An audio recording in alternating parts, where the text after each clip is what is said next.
Welcome to today's edition of 3-Minute Halacha.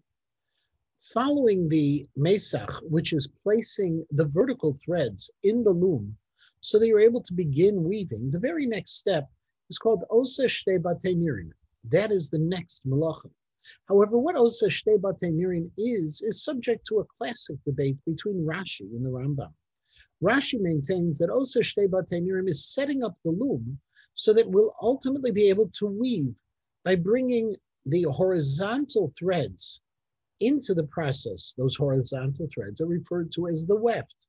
In order to be able to do so, you need to separate every other thread that is vertical, the warp threads. To do so, you would place loops, a Batei Nirin, around every other thread that would lift them up or pull them down, so there is a place to be able to put the weft, the horizontal threads, in place. This is referred to as the Oseh Shtei Batei Nirin, according to Rashi.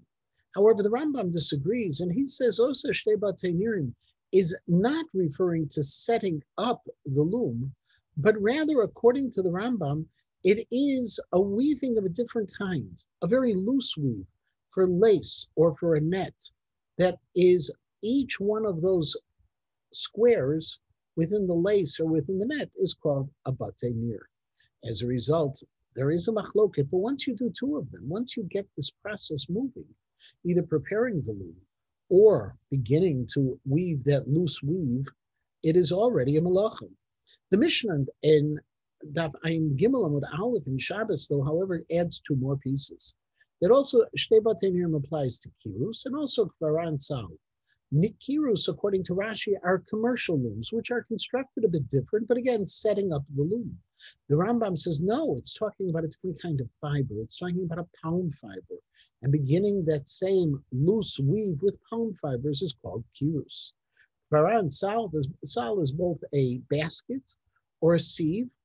And according to Rashi, it's setting up the reeds in place with the lower weaving of other reeds that hold two of them in place. That's the Shtei Batei Nirim of a sal. Kfara is similar with a sieve, whereas the Rambam says no. Once again, a kfara and salve is a different kind of weaving, and once you begin the process, that already is violating the prohibition of Oseh Shtei Batei Nirim.